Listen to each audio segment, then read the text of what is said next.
Welcome to Grumpily Ever After, our uncensored podcast where swoon-worthy meets eye-rolling as I, an avid reader and adventure romance author, chat with my grumpy husband who has inspired all of my book boyfriends written to date.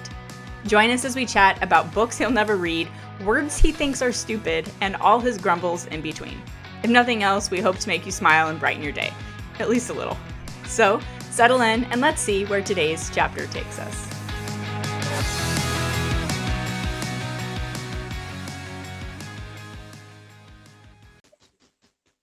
This touchscreen crap is Annoying? present. Present. Bye-bye. How are you? How was your day, dear? I'm here. Present. Yeah. It was good. Busy. So, first of all, welcome to this episode of Grumpily Ever After. We are kind of just getting resituated because Dennis got me fancier things than I need for my microphone. So we just got done setting it up. So I feel, I don't know, I hope everybody can hear me okay. I hear you just fine. Anyways, thank you very much. Look at how professional I look. Oh, can you describe it if people can't see anything? Yeah, so I now have an arm. Okay, let's just be clear. He got me two options. This is just the first one that I opened, so we're going with this for now. And you said this is for a late birthday gift, right? So thank you very much. Correct. Thank you very much for that. But anyway, so it has an arm, so I can, instead of putting everything away and keeping it, hold on, I have to kill this animal, this bug. Away, I can just push everything against the wall. I hope anyway. We'll see how it works out. I don't have to put everything away every time. But anyway, so I have an arm, and then I have this. What is this called again? You said it's a boom or a lip. Anyway, I think it might be called a pop filter. Yes, that's what it's called. Good job. Every pop filter I've seen is like a foamy thing, and that's like a spit guard looking thing. Yeah, well, I don't know. Whatever it is, it's not anything I've ever had before, so we'll see if it does anything. But yeah, still, so you can spit on your mic and that'll catch it. That's one thing it's always been really weird. It's one of those things where you can't really look away when you notice somebody performing or talking into a microphone and it's like in their mouth while they're talking pretty much, and I can't unsee that. And so then I just stare at it the whole time. Like at award shows or whatever, I don't know. Yeah, I've seen someone, I don't know who it was, but I remember that. I think it just depends on their habit, but probably more the mic. I remember someone was singing and they would rest the mic on their, like where a goatee, I guess, would go, right below their bottom lip. And it was glued there. It was the weirdest thing. Oh, it's what's his name? Sean Gillis what's his name? Sean Nah, he moves his mic around. Does he? It was a singer. I think it was a singer, and it was like just on there the whole time. So, well, we are partaking in an adult beverage today because, well, I don't know why he is, but I am, because today I launched my first Kickstarter. Launch day, and Christy, who I'm doing this Kickstarter with for our Surviving Earth Chronicles, it's post-apocalyptic romance world that we created. We both wrote stories in it. And so we did this really awesome, cool, in fact, let me hold it up because I have one right here. This huge special edition hardcover that has a ton of images and character art, and just, it's really cool. It's kind of like a post-apocalyptic scrapbook. So there's like maps drawn on and old paper, newspaper clippings and stuff. Anyway, it's this really cool special edition hardcover. And so we did this whole campaign. We launched it. I pushed the button at like 5:23 this morning, and within half an hour, our goal was funded. So that was really cool. Wow, congrats. Cool, thank you. And so now we're going on to stretch goals, because the more funding we get, the more bells and whistles we can put on we can put on it. So we can do sprayed edges if people, if we meet our stretch goals, we can put in extra page overlays that are going to be really cool. I don't know what they're going to look like yet, but we could do like old newspapers that are like, I don't know, just really cool stuff. We'll see. But yeah, so it launched today and it goes through, so today is February 11th and it goes through February 27th. So people have until the 27th to back it. But the really cool thing that I'm super excited about is everybody who backs it. Did I show you what any of the interior stuff looks like? Because I don't know if I Don't do it. I don't know if I want to say it, but Don't do it. I want to show you. Well, no, people have seen this, but just so you can get an idea of kind of what I'm talking about. But anybody who backs it is going to get added into the hardcover in a really fun way. So a lot of times when people do these Kickstarters, they'll have a special page in the actual special edition that is like, oh, thank you to all of our backers, and they list the names and stuff. And that's really cool. But I'm going to take it a step further and I'm going to incorporate them into the story. So like some of the pages look like this. They have the maps and stuff of the places they go. And anyway, I'm going to incorporate names into it in a really fun way that goes with kind of this whole scrapbooking theme. So I'm super excited. So if you don't back it, you obviously don't get a copy, but then your name doesn't get to go in there and you don't get to be part of the story. So anyways, it's just really fun. It's really fun. And it makes me think about when you were in school, did you ever make book covers for your textbooks out of like paper bags? Yeah, food for less paper bags. Yeah, I really was talking with Lindsey Sparks earlier and I was telling her that's what I think about when I look at that. So maybe I'll do something fun. Maybe we'll do some fun giveaway where somebody will get like to face some sort of paper bag cover or something that I make and they get to win that, or I don't know, but it could be really fun, put stickers on there and I don't know. So it's just been a really fun project to work on. So I'm really excited about it. Yeah, that's cool. You could tell like the rich kids versus the non-rich kids with their paperback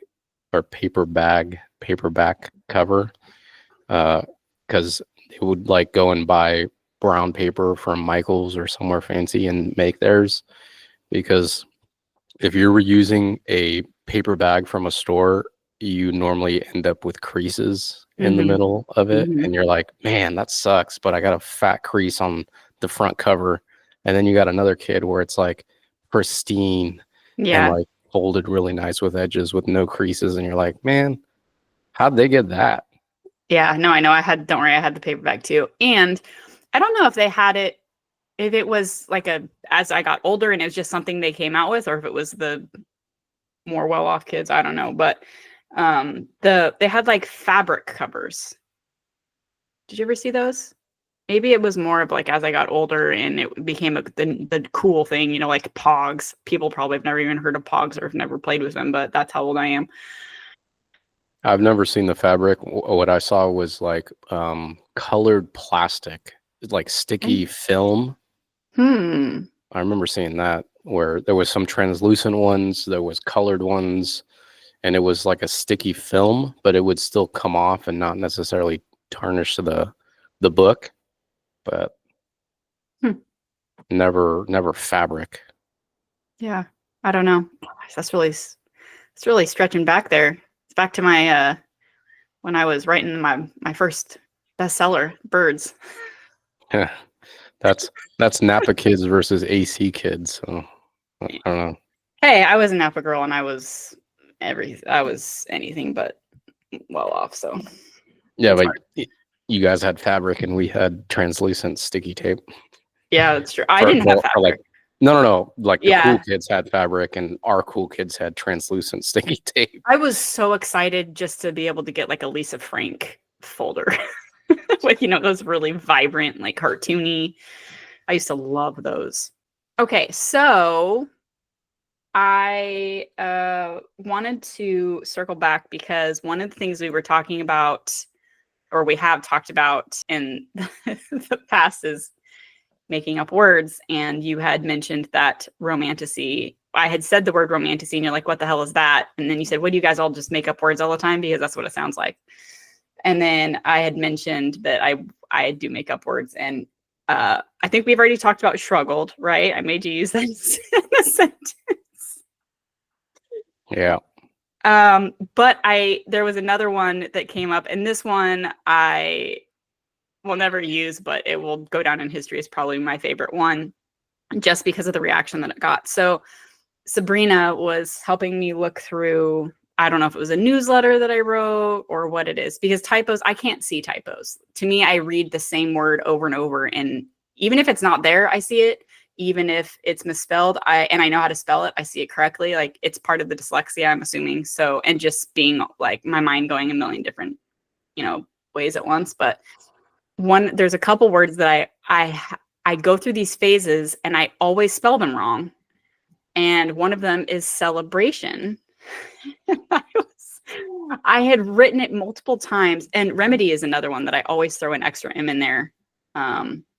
I think in my mind, I get it confused with remember. Anyway, but Celer-bation is one of them that I always spell wrong. I know how to spell it, but the other day, this is probably a couple weeks ago now, she messaged me and she said, I found this word, and it actually sounds dirty. And then she was laughing because it was like I made up a dirty word, and it's celebration, but I spelled it Celler-bation. And I kept spelling it that way. And so she's like, you need to put this on your list, because that's when that's a good one. So Celler-bation. Celler-bation. Yeah, that's what you do when when you own a cellar, right? And you go down to your cellar and Celler-bation. Awkward moment. Oh my gosh, that's funny. Yeah, sure. Hold on, I got one for you. Oh, perfect. That's exciting. So give us some context. So context is going kind of hand in hand with a word that just sounds dirty when you're not used to it. So it refers to a type of persimmon. I was doing a garden project, and one of the leads was, I don't know, somehow we got on the topic of persimmons, and she was explaining to me that there's two different type of persimmons. And she gave me the names. I can't remember the second one, but the first one, she said the name is Fuyu. And I'm like, what? Fuyu? It's a Fuyu persimmon? She's like, yeah. And I was like, it sounds like a curse word, like you're telling me off or something. Fuyu. It never clicked in her mind, so she just started busting up laughing. She's like, man, I'm never gonna look at that word another way now that you've tarnished it. Like, Fuyu persimmons. I love that, though. It's true. Like, once you hear or see something a certain way, it doesn't ever go away, Yeah. It's like every time that I hear or read the word debris, I've never had I know how to spell it and I say it correctly ever since I met you, because you always pronounce it the way it reads, which is debris. I can't not think it that way or say it that way. So thank you for that.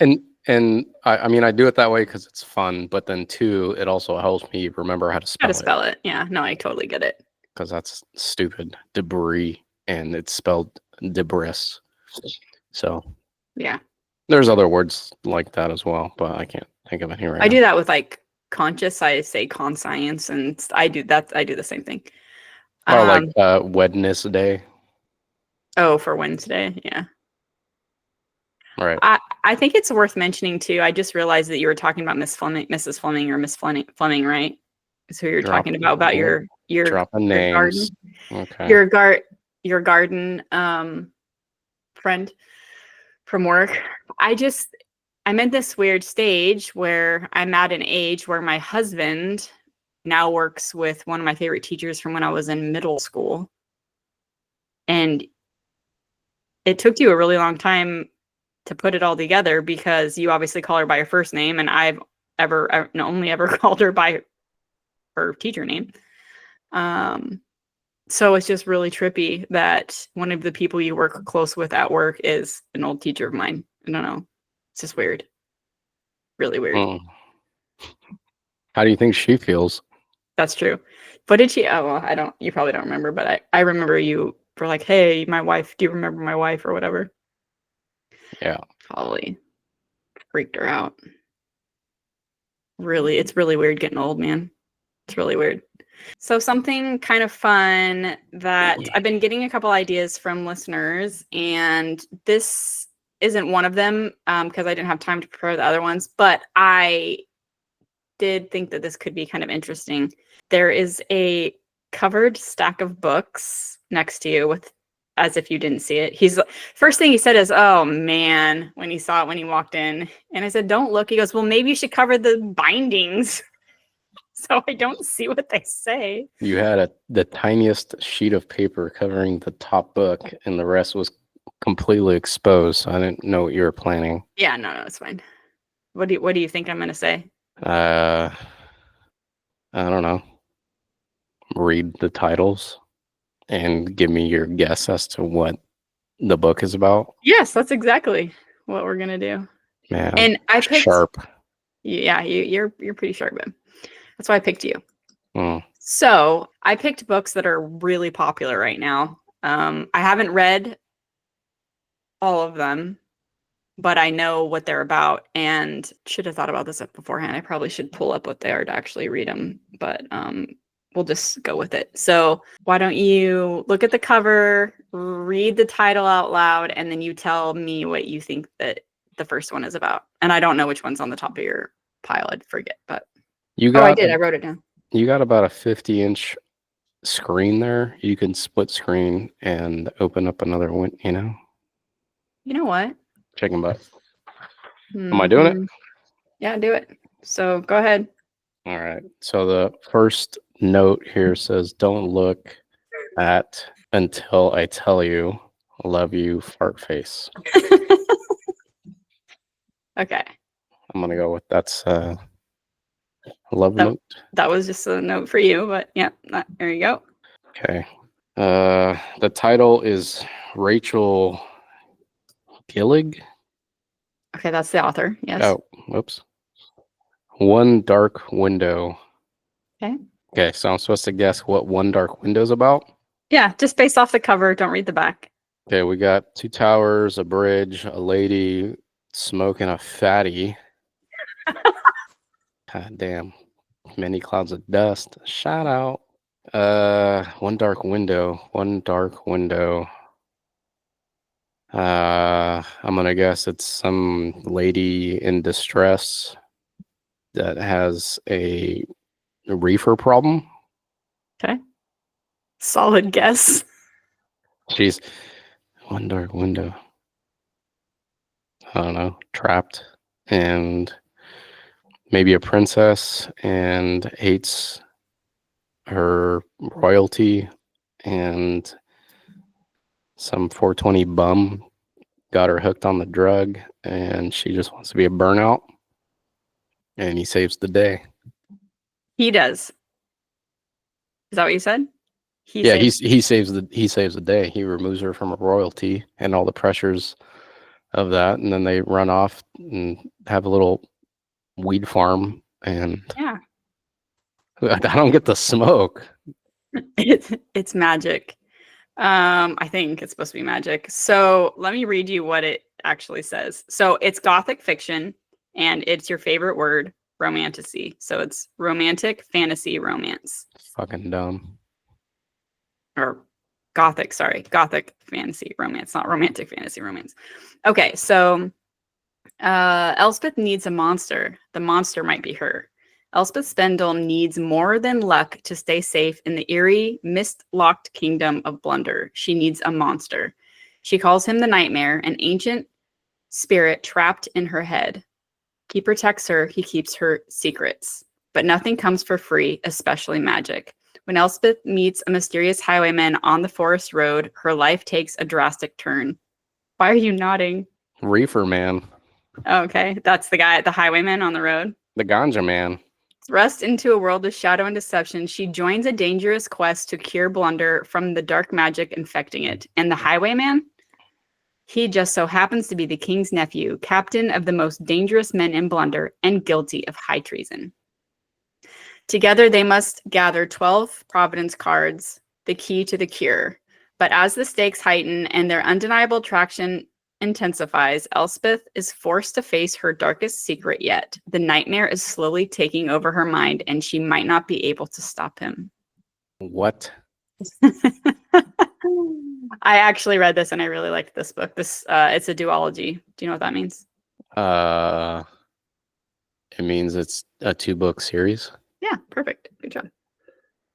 New York Times best-selling series. Yeah, it's very popular and very good. This is it says 1. So did you read the second one? Yep, I have it in my bookshelf. You read them both. Mm-hmm. I enjoyed them both. I enjoyed the series very much. The writing is absolutely beautiful. The world building is really cool. I really like the characters. Is it 10 out of dark? 10 recommend. Yeah, it's dark. Yeah. Ooh. Actually, one of my favorite characters in the whole thing is Nightmare. There's a song by Avenged Sevenfold called Nightmare. So that's what comes to mind when you say, I like that character, Nightmare. Okay, so the next one on your list is... The next book is called... Should I show it? Sure, if you want. It is called Lights Out. Mm-hmm. Another New York bestseller. Okay. I like this cover. Yeah? Yeah, I like the colors. Yeah, it really pops. Huh? Yeah. Is it like a teal or something? Lights Out, an Into Darkness novel. So my guess is this is an exact copy of the movie. Is it called Lights Out? Mm-hmm. Is it? Yeah. Yeah. No, but there's a skull with a heart, and there's no romance in that movie at all. There's an X on the skull. In the eye socket. Oh, it says the couple who slays together stays together. Oh, jeez. So, okay. So let's go with it is about a couple who do bad things Okay. in the absence of light. And what those bad things are, I don't know. Hopefully not murder, but with the skull, I'm going to go with they're just a couple, guy or girl or girl, guy, girl, dragon, whatever it might be. Girl dragon. They just prance around and commit crime and reap the repercussions, but they're together in the darkness. So this is one I have not read, but I've heard really good things about. It's supposed to be, so it's considered dark romance. It's supposed to be spicy, but it's also supposed to be really funny. Like there's a lot of banter, and it's supposed to be a really original romance plot. So it says, can you handle the ride? So it says, I want someone with a soul as black as night. Someone who would burn the world down for me and not lose a single minute of sleep over it. Trauma nurse Allie something doesn't need any more kinks. She likes the one she's landed on just fine. To her, nothing could top the masked men she follows online, unless one of those men was shirtless, heavily tattooed, and waiting for her in her bedroom. She dreams about being hunted by one in particular, of him chasing her down and doing deliciously dark things to her willing body. She never could have guessed that by sending one drunken text, those dreams would become her new reality. I want things most people don't, craving darkness and depravity instead of light and love. Josh Hammond has spent his life avoiding the limelight, but his online persona is another story. At night, he posts masked thirst traps for his millions of fans to drool over. But one follower has caught his eye, Allie. After reading a comment begging him to break into her house wearing a mask, he decides to take her up on her offer. Together, Allie and Josh live out their darkest fantasies, unaware that Allie has captured the attention of someone else, someone with far more sinister intentions than a little light stalking. As Josh turns from predator to protector and the stakes heighten, he must ask himself how far he's willing to go for the woman he's obsessed with. So it says, Lights Out is a fast-paced, dark romance with a morally gray male lead. Some themes and scenes may be disturbing to readers. Please check the trigger warnings before beginning the book. So the lady's name is Allie Capulici. Mm-hmm. Capulici, she's Italian. So when you're reading this or the summary, it sounds what comes to mind is what's this girl's name? The Joker check. Ah, jeez, of course. Whenever I'm on the spot, I can't think of anything. I can't think of it either. Yeah. Margot Robbie plays her. Yeah. She's very sexual, and then Harley but also Quinn. like Jesus. Harley Quinn. It seems like a Joker and Harley Quinn type thing, and then it takes a spin with a third person coming in there to kind of, I don't know, do something to Allie, and then Josh needs to either protect her or Yeah. no. Again, I haven't read it, but yeah, I got all that as well, and I'm really excited to read it actually. So I'll let you know how it is. Not that you care. I don't. At least when you see me reading it, you're like, oh, I like that cover. I remember that book. Barely, a little bit. Yeah, I won't remember. Next on your list. It is called Quicksilver. Strike the deal, pay the price. Looks like some kind of Jon Snow looking mother effer on the cover there. I have no clue. He looks like medieval type of era, but he's got like Maori tattoos. So looks like just some warrior dude that, oh, he has a tear. So some softy warrior guy with butterflies flying around him. So he probably was raised as a warrior, has a father's a warrior, the old classic, following the father's footsteps, but he's a softy at heart and meets a girl, and he needs to decide whether he wants to follow his heart with the girl or be a warrior. So he's torn, hence the tear. Oh wow. Well, you know, Boom. I have read this massive book, and dead on. the basis of it, yeah, you're pretty close. I mean, obviously the details are very wrong, but the overall plot is similar-ish. You got the guy part right and the girl part right. Well, I mean, he does struggle. You know, he does come from a family of very important people, and his dad, you know, there's a lot of. Anyway, it doesn't matter, but I will read what it says. And again, just so you know, all these books that I've picked are super popular. They all have a really, really good rating. So just FYI, that's why I picked them. So most people who read, who are listening to this, will have at least heard of these books. Okay. So Quicksilver by Callie Hart. Do not touch the sword. Do not turn the key. Do not open the gate. In the land of the unforgiving desert, there isn't much a girl wouldn't do for a glass of water. 24-year-old Ceres Fane, I think that's her name, is good at keeping secrets. No one knows about the strange power she possesses or the fact that she has been picking pockets and stealing from the undying queen's reservoirs for as long as she can remember. But a secret isn't like a knot. Sooner or later, it is bound to come undone. When Ceres comes face to face with death himself, she inadvertently reopens a gateway between realms and is transported to a land of ice and snow. The Fae have always been the stuff of myths, of legends, of nightmares. But it turns out they're real. And Ceres has landed herself in the middle of a centuries-long conflict that might just get her killed. The first of her kind to tread the frozen mountains in over 1,000 years, Ceres mistakenly binds herself to Kingfisher, a handsome Fey warrior who has secrets and nefarious agendas of his own. He will use her alchemist magic to protect his people, no matter what it cost him or her. Death has a name. It is Kingfisher. His past is murky, his attitude stinks, and he's the only way Ceres is going to make it home. And I skipped all the words I don't know how to pronounce, and I don't even know if I said her name right because I can't remember because my memory sucks. But there you have it.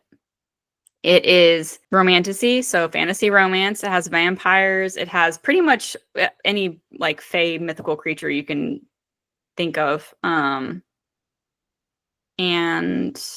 I enjoyed this one as well. But that's what it's about. So the main character is a chica, and on the cover is the king.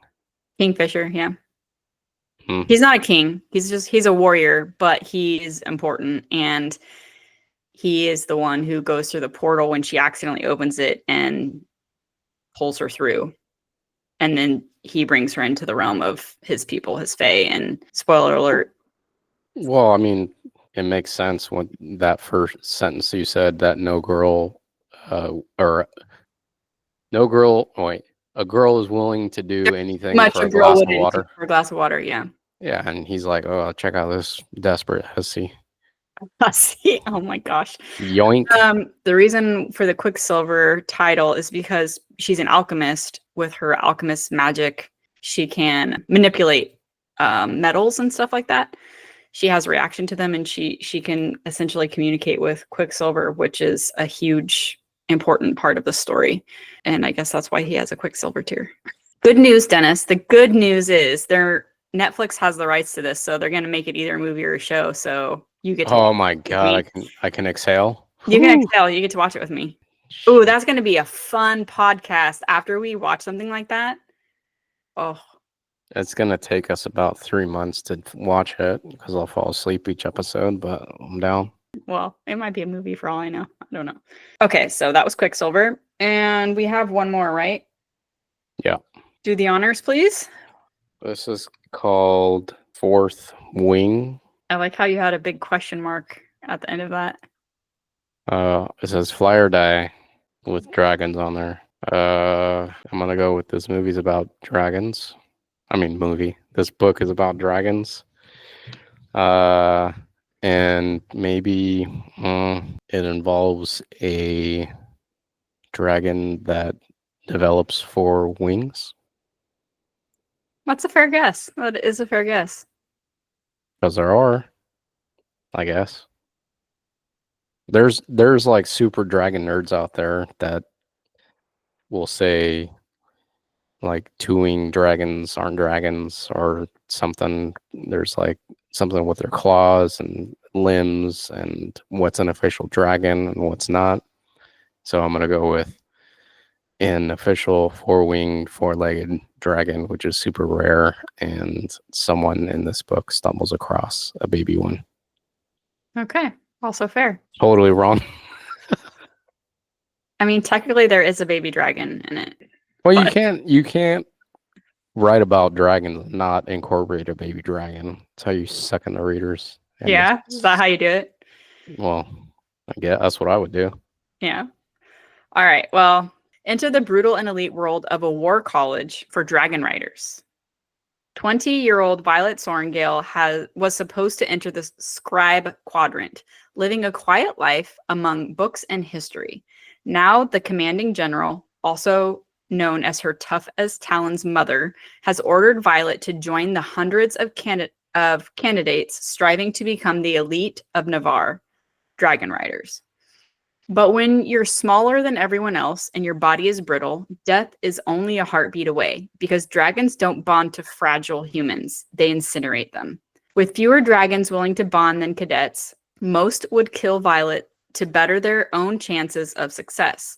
The rest would kill her just for being her mother's daughter, like Xaden Roerson. God, I hope I said his name right again. The most powerful and ruthless wing leader in the Riders Quadrant. She'll need every edge her wits can give her just to see the next sunrise. Yet, with every day that passes, the war outside grows more deadly. The kingdom's protective wards are failing, and the death toll continues to rise. Even worse, Violet begins to suspect leadership is hiding a terrible secret. Friends, enemies, lovers. Everyone has an agenda because once you enter, there are only two ways out: graduate or die. This has just been a success all around the world. So this is going to be probably a movie, not probably, it is going to be a movie or a show at some point. So yeah, you get to watch it with me. I mean, that sounds more fun than the guy that leaks Quicksilver tears. So, I mean, who wouldn't want to ride a dragon?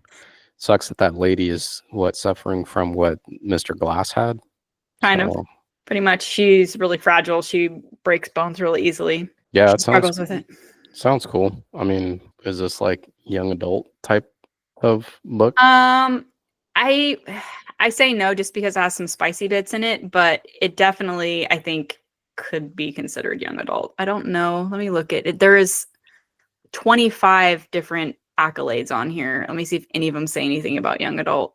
Yeah, but I guess it doesn't really matter what it is. If it's young adult or not, it just depends on where whoever gets the rights to make a movie or whatever, what they're going to do with it. Yeah. If they think selling it and getting more money towards young adult, then it'll be like whatever those other dragon movies are, Aragon or I never read that actually. How to Train Your Dragon. So just so you know, just have an idea of how big this book is, just on Amazon alone. On Goodreads, which is it's an app, and it's for readers. It has over 2.5 million ratings. Okay, that is insanity. On Amazon, it has almost 350,000 ratings, and out of 5 stars, the average is 4.8. So that's really high. Damn. Yeah. Is this a series though? I feel like I've seen this cover. The third book comes out, or I just got the third book. So I think it's supposed to be, someone told me it's supposed to be maybe 5 books or something. There's currently 3. Of the same type of dragon. It's the same story. It's just each one is obviously progresses in the story. Characters. Oh, so she doesn't die. Spoiler alert. No, she doesn't. Gotcha. She nearly does many times, but no. She finally found out what milk was. Nice. Yes. Yeah, she could be lactose. So then let's get some vitamin C pills. Yeah. And, I don't know why they don't think about this in their magic world where they can pretty much make shit happen. Quicksilver. Yeah, she has the ability to transport or teleport or open up parallel universes or whatever she does, and then also is able to. Oh, and Quicksilver. Sorry, we're a new topic. No, I don't think she opened up the world. I think she like pulls a sword or something. She does something that triggers the portal opening. Oh, gotcha. Yeah. If I recall correctly, I don't think she actually like uses her power to open it. Yeah, she didn't sneeze and a portal shot out of her butt from a fart. No, that's not what happened. So she has one power, and that's to manipulate metal. So she's like Magneto. Nice. Sure. Hey, you know what? If you read the book or if you watch the show with me. Pass. Okay. We've probably bored people long enough. Let's do what we're grateful for and sign off for the day. I know you forgot again, didn't you? Every time. Every dang time. Well, I actually didn't really think about it ahead of time either, but I will say that I've been thinking about you a lot, and I am very grateful for you. I am grateful that for obviously a lot of things, but when I asked you if you wanted to do this podcast, you acted like it was the worst thing in the world, and you made the whole "I'd rather eat a Brazil nut" comment. Okay, now look what we're doing. I didn't even have to strong arm you, and then you went and got your fancy mic, which I was like, okay, he's a little excited about this. And then you went and got me this new setup that I didn't ask for because you're just sweet and you thought about me. And then last night you were like, hey, what do you want to do for Valentine's Day? And I said, I was actually going to take you out. And you're like, oh, no, don't take me out because I don't want to deal with it's going to be madhouse out there. And I was like, well, then you're asking me where I want to go. And you're like, well, I will take you out. But no, I don't want to go out in the madhouse either. So let's just stay home and do nothing for Valentine's Day. we haven't gone out to Valentine, like to eat out or really anything Valentine's wise in probably 12 years.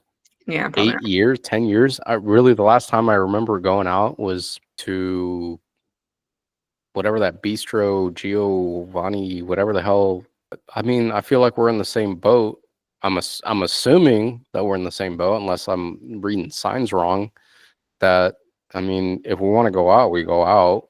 We don't necessarily need to go out because it's a day that people tell you to go out. Yeah. And we're not a fan of people and masses. So why put ourselves through that when, I don't know. I mean, that's why I said, like, if you wanted to go out, I'm totally down to do it. Or I can make you a meal here, and you've done the same. You've made me meals at home, We did talk about going and supporting that new local business, so maybe we do that. It might be packed, which I'm not a big fan of, and neither are you. Like, we went there for the first time, and instead of sitting in a booth, which was really nice, in the whole actual restaurant spot, we decided to sit at the bar and have our food there, which is, I don't know, a little thing that I really cherish, because it's not as stuffy, and you get quicker service because you're sitting right in front of the bartender. So it's nice. Yeah, that was really nice. It was so cute. I will just share the story. Because we went actually for my birthday. We went to check it out for the first time because it just recently opened. And it was really cute because we were sitting at the bar. We had some appetizers. We had a couple cocktails. Everything was really nice. And I went to the restroom and I could hear the bartender and the staff. They all came out and they started singing happy birthday to me, but I wasn't there. And I remember thinking, oh my gosh, this is so sweet. And then I remember thinking, that means they're going to have to come back out when I sit down, and I have to act like I didn't hear when I was in the bathroom.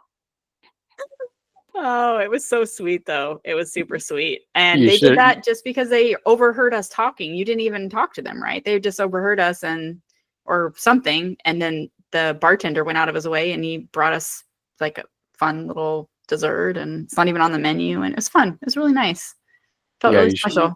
You should have seen their face when they rounded the corner and started making their way towards us. And then they realized you weren't there. And they were like, oh, shit. Fuck. And I made eye contact with them, like, oh, she's in the bathroom. And they're like, all right, we'll come back. Oh, yeah. Yeah. It was super cute, though. It's the thought that counts, for sure. Yeah, nice people, for sure. So nice people, for sure. Still didn't think of anything. Grateful for having a home, a roof over our head, because it's really cold outside. And we've had a frost warning for the last 2 days. Getting out there at 5 a.m. and seeing the car frozen and feeling that just bite in the air makes me grateful for having a warm house. Why always got to one-up me, Dennis? My bad. And now we have, on top of all of our frost warnings and our incoming flood warnings, we also now have wind event warnings. So it's going to be fun. It's going to be a fun few days. Cool. All right, everybody. Thank you for listening. I hope you enjoyed this episode. If you have any ideas of things you'd like us to do, please don't hesitate to email us. Our information is always in the show notes. Until next time, happy reading, writing, listening adventures, and we'll see you then. Mahalo. Well, that's a wrap on this episode of Grumpily Ever After. Whether you're here for the book talk or the banter, we appreciate you. If you enjoyed our brand of chaos, don't forget to subscribe and join us next time for more book chats and married mayhem. Stay grumpy, stay bookish, and we'll catch you next time.